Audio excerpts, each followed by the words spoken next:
വിവരസാങ്കേതിക വിദ്യ ഉപയോഗിച്ച് ധാരാളം വികസനങ്ങളും തൊഴിലവസരങ്ങളും സർക്കാർ പ്ലാൻ ചെയ്തിട്ടുണ്ടല്ലോ. അതിനെ പറ്റി ബഹുമാനപ്പെട്ട മുഖ്യമന്ത്രി ഒന്ന് വിശദീകരിക്കാമോ? ഈ പുതിയ നൂറ്റാണ്ട് വിവരസാങ്കേതിക വിദ്യയുടെ നൂറ്റാണ്ടാണ്. പണ്ട് പഠിച്ച കാര്യങ്ങൾ മാത്രം ആവർത്തിച്ചുകൊണ്ടിരുന്നാൽ വരും കാലങ്ങളിൽ തൊഴിലവസരം ഉണ്ടാക്കാനോ പുറത്തു പോയി ജീവിക്കാനോ കഴിയുമെന്ന് ഗവൺമെൻറ് കരുതുന്നില്ല. അതിവേഗം ലോകം മാറുകയാണ്.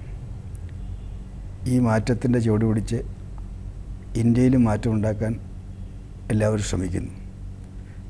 നമ്മുടെ അയൽ സംസ്ഥാനങ്ങളായ തമിഴ്നാട്, കർണാടക, ആന്ധ്ര എല്ലാം അതിവേഗത്തിലുള്ള സാങ്കേതിക വിപ്ലവത്തിന് ശ്രമിച്ചുകൊണ്ടിരിക്കുകയാണ്.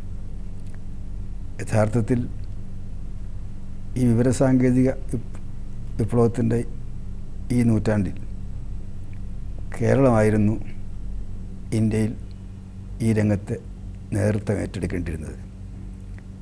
ഇന്ത്യയിൽ ആദ്യമായി കെൽട്രോൺ സ്ഥാപിച്ചത് കേരളത്തിലാണ്. ഇന്ത്യയിലെ ആദ്യത്തെ ടെക്നോ പാർക്കും കേരളത്തിലാണ്. അങ്ങനെ പല രംഗത്തും ചുവടുവെപ്പ് നമ്മൾ ആദ്യം നടത്തിയെങ്കിലും എന്തോ കാരണത്താൽ നമുക്ക് ഈ പരിപാടിയുമായിട്ട് മുന്നോട്ട് പോകാൻ സാധിച്ചില്ല. നമ്മളെക്കാൾ വിദ്യാഭ്യാസ രംഗത്തൊരു കാലഘട്ടത്തിൽ വളരെ പിന്നോക്കം നിൽക്കുന്ന സംസ്ഥാനങ്ങളാണിന്ന് ഈ പുതിയ കാലഘട്ടത്തിൽ മുന്നോട്ട് പോകാൻ ശ്രമിക്കുന്നത്. വിവരസാങ്കേതിക വിദ്യ ഫലപ്രദമായി ഉപയോഗിക്കാൻ സാധിച്ചാൽ നമുക്ക് നഷ്ടപ്പെട്ട ആ നേതൃത്വം വീണ്ടും വീണ്ടെടുക്കാൻ സാധിക്കും. അതോടൊപ്പം തന്നെ ധാരാളം തൊഴിലവസരങ്ങൾ ഉണ്ടാക്കാൻ സാധിക്കുമെന്നാണ് ഗവൺമെൻറ്റിൻ്റെ പ്രതീക്ഷ. കേരളത്തിലുടനീളം ധാരാളം സാങ്കേതിക സ്ഥാപനങ്ങൾ പടുത്തുയർത്താൻ ഗവൺമെൻറ് ആഗ്രഹിക്കുകയാണ്.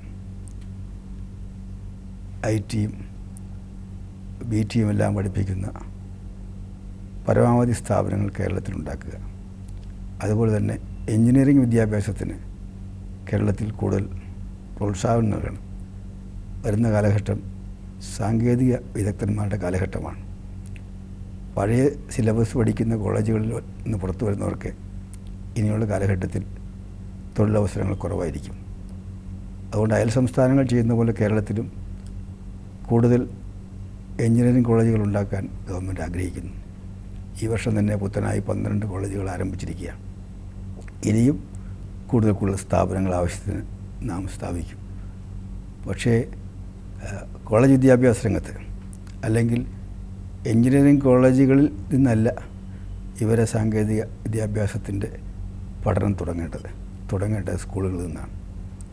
കേരളത്തിലെ എല്ലാ ഹൈസ്കൂളുകളിലും വിവരസാങ്കേതിക വിദ്യ കുട്ടികളെ പഠിപ്പിക്കാനുള്ള വളരെ വിപുലമായ ഒരു പരിപാടി ഗവൺമെൻറ് ആവിഷ്കരിച്ചുകൊണ്ടിരിക്കുകയാണ്. കർണാടക സംസ്ഥാനത്തും മറ്റ് അയൽ സംസ്ഥാനങ്ങളിലും നടത്തുന്ന ആ പരീക്ഷണത്തിൻ്റെ മാതൃക സ്വീകരിച്ചുകൊണ്ട് നമ്മുടെ ഹൈസ്കൂൾ ക്ലാസ്സുകളിലെ കുട്ടികളെ ഈ രംഗത്ത് കഴിവുറ്റവരാക്കി മാറ്റാൻ ഗവൺമെൻറ് ശ്രമിക്കുകയാണ്. അതോടൊപ്പം തന്നെ കോളേജുകളിലും പാഠ്യപദ്ധതിയുടെ ഭാഗമായി വിവരസാങ്കേതിക വിദ്യയെക്കുറിച്ചുള്ള പഠനം ഗവൺമെൻറ് നടത്താൻ ആഗ്രഹിക്കുകയാണ്. അതോടൊപ്പം വളരെ വിപുലമായ തോതിൽ IT സ്ഥാപനങ്ങൾ കേരളത്തിൽ കൊണ്ടുവരാൻ ഗവൺമെൻറ് ശ്രമിക്കുന്നുണ്ട്. തിരുവനന്തപുരത്തുള്ള ടെക്നോ പാർക്കിനേക്കാൾ വിപുലമായൊരു പാർക്ക് കൊച്ചിയിൽ ആരംഭിക്കാനുള്ള തയ്യാറെടുപ്പിലാണ്. അതിനുള്ള അവസാന റൗണ്ടിലാണ്. അങ്ങനെ കേരളത്തിൽ കൂടുതൽ ടെക്നോ പാർക്കുകൾ സ്ഥാപിക്കുക, മറ്റു വിവര സാങ്കേതിക സ്ഥാപനങ്ങൾ ആരംഭിക്കുക, സർക്കാരിനെ തന്നെ ഒരു അഡ്മിനിസ്ട്രേഷൻ്റെ പാതയിലേക്ക് കൊണ്ടുവരാൻ ശ്രമിക്കുക. അതിൻ്റെ ഭാഗമായി അടുത്ത 2 വർഷത്തിനുള്ളിൽ സെക്രട്ടേറിയറ്റും ജില്ലാ കളക്ടറേറ്റുകളും എല്ലാം കമ്പ്യൂട്ടറൈസ് ചെയ്യാൻ ഗവൺമെൻറ് ആലോചിക്കുകയാണ്. ഇതിൻ്റെ എല്ലാം ഫലമായി ഒരു പുതിയ അന്തരീക്ഷം കേരളത്തിലുണ്ടാക്കാൻ സാധിക്കും. സാങ്കേതിക വിദ്യാഭ്യാസ രംഗത്ത്, പ്രത്യേകിച്ച് വിവര സാങ്കേതിക രംഗത്ത് സ്കൂൾ തലം മുതൽ എഞ്ചിനീയറിംഗ് തലം വരെ നമുക്ക് ആവശ്യത്തിനുള്ള യോഗ്യതയുള്ള വിദ്യാർത്ഥികൾ ഉണ്ടായിക്കഴിഞ്ഞാൽ അവർക്ക് പുതിയ ലോകത്ത് എവിടെ ചെന്നാലും തൊഴിൽ കണ്ടെത്താൻ സാധിക്കും. കാരണം നമ്മുടെ ചെറുപ്പക്കാർ അതിവേഗം ഏത് സാഹചര്യവുമായി പൊരുത്തപ്പെടുന്നവരാണ്. പണ്ട് ഇന്ത്യയിൽ മുഴുവൻ വിദ്യാസമ്പന്നരില്ലായിരുന്ന കാലത്ത് വെറും കമ്പ്യൂട്ടർ പഠിച്ചും അതുപോലെ തന്നെ സ്റ്റെനോഗ്രാഫി പഠിച്ചും ഇന്ത്യയിലെ തൊഴിൽ മാർക്കറ്റ് വെട്ടിപ്പിടിച്ചവരാണ് കേരളത്തിലെ ചെറുപ്പക്കാർ.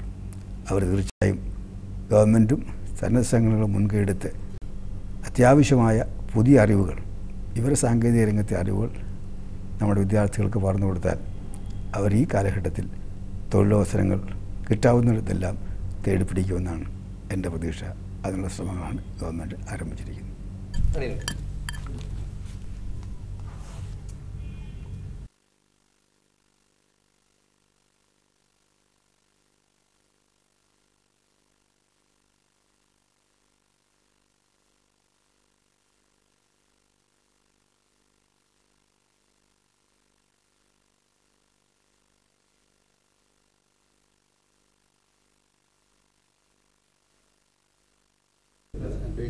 ഗ്രാമങ്ങൾ വരാൻ ഇഷ്ടപ്പെടുന്നത്